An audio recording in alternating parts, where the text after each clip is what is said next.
Hey everyone, and welcome to The Explainer. We all talk about supply chain resilience, but what if I told you we've been thinking about it, well, kind of all wrong? It turns out it's not just about how much stuff you have, it's about how fast you are. So let me just ask you, straight up, is your supply chain truly resilient? And I mean really think about that for a second. Because look, if your first thought is something like, oh yeah, we've got tons of safety stock, you might be in for a rude awakening the next time a crisis hits. Okay, let's just dive right into the core idea here.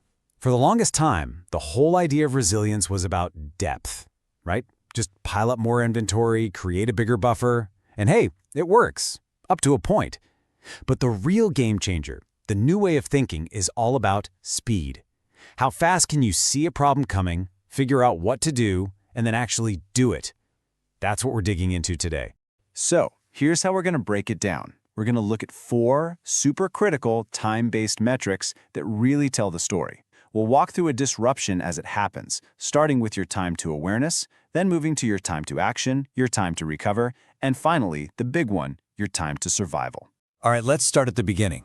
The first signal. This is all about your time to awareness. So picture this. A crisis just hit, somewhere deep in your supply chain. The clock is ticking, but you don't even know it yet. So, what is time to awareness? Well, simply put, it's that terrifying period where you're operating completely in the dark. It's the gap, the delay, between something bad happening and that crucial piece of information actually reaching you. And the longer that gap is, the less time you have to do anything about it. And you might be thinking, how long could that delay possibly be? Well, get this. Just for a simple forecast change, if you don't have great systems, it could easily take 2 to 3 weeks for that signal to ripple out to every single one of your suppliers. That's right, 2 to 3 weeks. In a crisis? Man, that is an absolute eternity. So, what should you be measuring?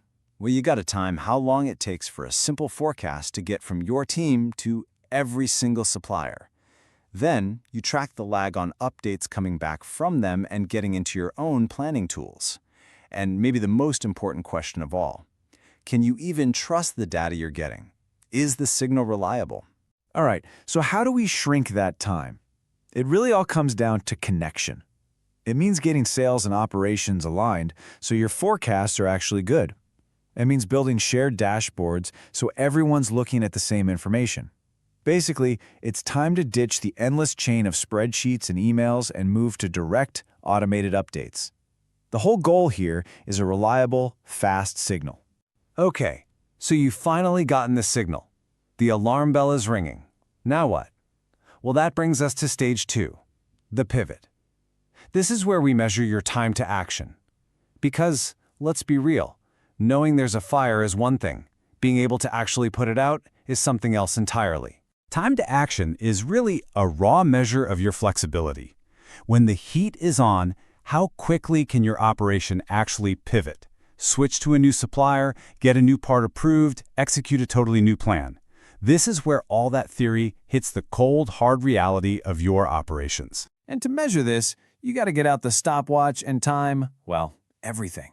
The entire cycle, from identifying a new supplier to getting that first shipment. How long does it take for engineering, quality, and procurement to all get on the same page and approve an alternate part? And here's the kicker. Don't forget the internal stuff, the bureaucratic drag. How long does it take your own IT and finance teams just to add a new vendor to the system? You'll be shocked. That alone can be a week or 2. So how do you get faster? Well, here's the thing. You can't, not in the moment.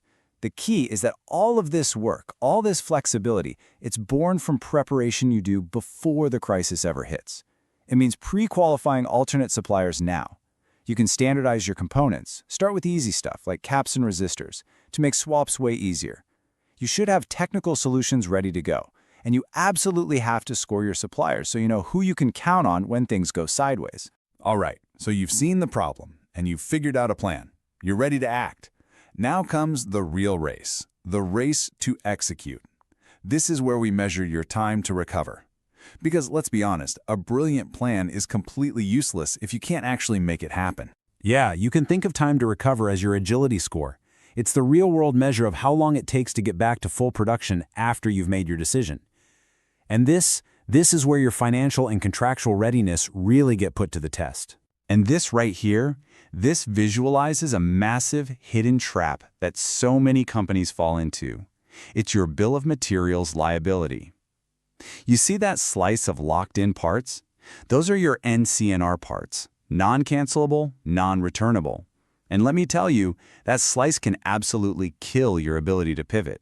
If you're locked into a huge order with one supplier, you just can't switch, no matter how great your new plan is. So this means you need to be measuring two really critical things.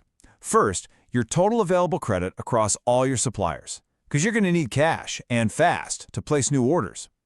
And second, that exact percentage of your on-order materials that are locked in as NCNR. Those two numbers, right there, will dictate your real-world recovery speed. So improving your recovery time, it's all about getting ready before the storm hits. Build those credit relationships when times are good, so you're not begging for terms in an emergency. Keep your secondary suppliers warm, so they're ready to go. And for those tricky NCNR parts, you got to get creative. Try negotiating terms that give you an out, an escape hatch, if a supplier fails to deliver on time. Okay, and that brings us to our final metric. This is the ultimate backstop, the last line of defense. We're calling it the doomsday clock, and it measures your time to survival. This is what happens if all your speed, all your agility fails. How long can you actually last? This is where we finally come back around to depth. Time to survival is brutally simple. How long can you keep production running using only the inventory you already have, plus whatever's already on a truck or a boat? No new supply comes in. This is your absolute final buffer. And it really all boils down to one number: XX days. How many is it for you? This is your true production runway. You have to calculate it, honestly, looking at your most critical parts and your actual build rates. This number, this is what tells you how long you have before the lights go out. Now, you might think the answer is just buy more stuff, right? But improving this isn't just about blindly stacking up inventory. It's about being way smarter than that. It's about balancing that stock with all the speed improvements we just talked about. You run simulations, you stress test your bill of materials to find the breaking points, and you protect your biggest bottlenecks. You prioritize that buffer stock for the components that can really shut you down, those single-sourced, long lead time parts. Okay, so let's pull all of this together. What's the big takeaway? The goal of modern supply chain management, it isn't to somehow eliminate all risk. That's impossible. It's about making time your ally instead of your enemy. And it really all comes down to this one powerful idea. Depth gives you a buffer, time gives you speed. Together, they define resilience. See, it's not a choice between one or the other. It's the powerful combination of both that creates a supply chain that can take a punch and, honestly, come out even stronger on the other side. So I'm going to leave you with one final question to think about. You almost certainly know exactly how much inventory you have sitting on a shelf. That's the easy part. We've been counting that for decades. But do you know how fast you really are? Because in the end, that's the question that's going to define your resilience when the next crisis inevitably hits.